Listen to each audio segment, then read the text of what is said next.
اس نظام کے خلاف دوستو اب ایک تحریک نہیں بلکہ چار تحریکیں جو ہیں وہ کھڑی ہو چکی ہیں، اور اب اسٹیبلشمنٹ اور ان کے جو موجودہ لوگ ہیں بری طریقے سے پھنس چکے ہیں۔ سب سے اوپر تو آپ ظاہر سی بات ہے کہہ لیں جنرل عاصم منیر ہی ہیں، انہی کی پالیسی جو ہے وہ آگے چلتی ہے، جس پر یورپی یونین نے بھی تنقید کی کہ پاکستانی ادارہ جو ہے اس میں تبدیلی ہونی چاہیے، پاک فوج کا چیک اینڈ بیلنس ہونا چاہیے، یعنی کہ ایک ہی بندہ جو ہے وہ اوپر بیٹھ کر سارے فیصلے کرتا ہے اور پورا ادارہ، جبکہ پورا پاکستان جو ہے وہ انہی کے پیچھے چلتا رہتا ہے، اس کی مرضی جو وہ مرضی کرے۔ تو یہاں تک دوستو یورپ نے سوالات کھڑے کر دیے ہیں۔ اب یہ 4 تحریکیں ہیں دوستو، مولانا فضل الرحمان، علیمہ خان، وکلا تحریک جو علی احمد کرد شروع کر رہے ہیں، اس کے علاوہ کشمیر تحریک۔ جو کشمیر تحریک ہے دوستو 22 جولائی کو اتنا بڑا ہنگامہ اب ہونے جا رہا ہے، جو کہ اب جنرل عاصم منیر بھی اس کو نہیں روک سکیں گے۔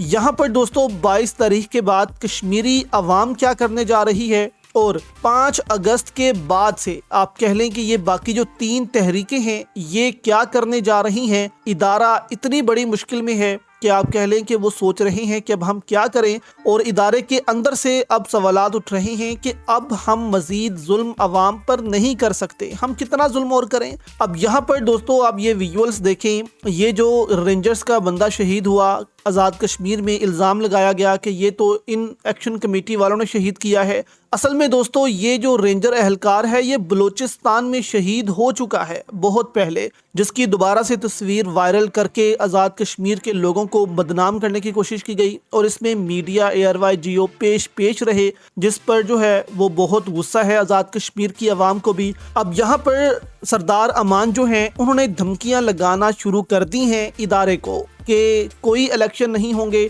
ادارہ جو ہے وہ یہ چاہتا ہے کہ 2 مرحلوں میں الیکشن ہو جائیں، پہلے مظفر آباد اور آس پاس کے علاقوں میں، اور اس کے بعد کوٹلی میرپور یہاں کے علاقوں میں اور راولہ کوٹ میں، اور آزاد کشمیر میں ایکشن کمیٹی سے مذاکرات جو ہیں وہ کیے جا رہے ہیں کہ آپ ایسا کر لیں، الیکشن ہونے دیں۔ جبکہ سردار امان کہتے ہیں کہ جن کو یہ الیکشن کا شوق چڑھا ہوا ہے نا، جن جماعتوں کو، ان کو ہم بتا دیں گے اگر عوام جو ہے عوام کی مرضی کی حکومت یہاں پر نہیں آ سکتی اور فری اینڈ فیئر الیکشنز یہاں پر نہیں ہو سکتے تو کوئی الیکشن یہاں پر ہم ہونے نہیں دیں گے، اور نہ ہی ان الیکشنز کو ہم ایکسیپٹ کریں گے۔ جو مرضی آپ نے کرنا ہے کر لیں، اب صرف عوام کی حکومت یہاں پر آئے گی، اس کے علاوہ کوئی حکومت یہاں پر راج نہیں کر سکتی، یہ دوستو سردار امان کہہ رہے ہیں۔ جبکہ آپ کہہ لیں کہ army chief general Asim Munir نے پیغام بھیجا تھا جوائنٹ عوامی ایکشن کمیٹی والوں کو، یعنی اسٹیبلشمنٹ آپ دیکھیں کہ پہلے ISPR کہتے رہے کہ ہم کسی سے بات نہیں کریں گے، ان 4 لیڈران سے کوئی بات نہیں ہوگی، اور بعد میں خود ہی اب بات کرنے آ گئے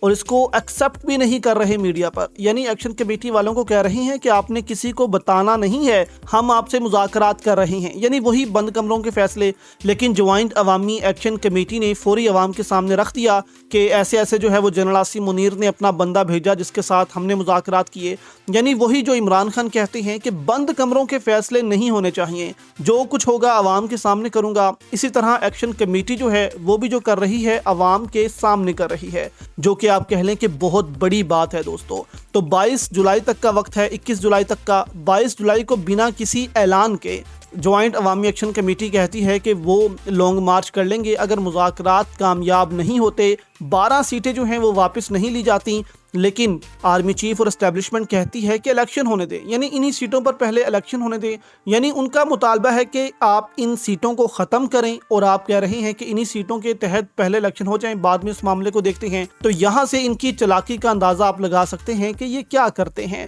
اب یہاں پر دوستو یہ 22 جولائی کو تحریک شروع ہو جائے گی، پاسبل ہے کہ اسٹیبلشمنٹ تھوڑا آگے جا کر ان کو روک لے، پھر 10-15 دن لگ جائیں، لیکن 5 اگست کے بعد دوستو PTI علیمہ خان جو ہیں وہ پورے ملک میں تحریک کا آغاز کر رہی ہیں۔ پہلے 5 جولائی کو نکلا جائے گا، اور اس کے بعد پھر نکلا جائے گا 6، 7، 8، ہر طریقے جو ہیں وہ جلدی پھر دیتی جائیں گے علیمہ خان، اور لوگ باہر نکلتے جائیں گے۔ اس کے بعد مولانا فضل الرحمان جو ہیں وہ بھی علیمہ خان کے ساتھ اور PTI کے ساتھ مل سکتے ہیں، اور ایک بڑی تحریک جو ہے وہ آگے چلا سکتے ہیں۔ اور چوتھے نمبر پر دوستو یہ جو وکلا تحریک ہے اس نے بھی اسٹیبلشمنٹ کے ناک پر اب دم کر دیا ہے۔ وکلا تحریک جو ہے وہ اتنی بڑی دوستو ہو سکتی ہے، اور یہ وکلا تحریک پر دوستو کبھی بھی دھاوا نہیں بول سکتے۔ اسٹیبلشمنٹ ڈرتی ہے وکلا سے، کیونکہ پورے پاکستان میں بڑی تعداد میں وکلا ہیں اور مولانا فضل الرحمان کے پاس بھی اسٹریٹ پاور ہے۔ تو اب اسٹیبلشمنٹ کے دوستو برے دن شروع ہو چکے ہیں۔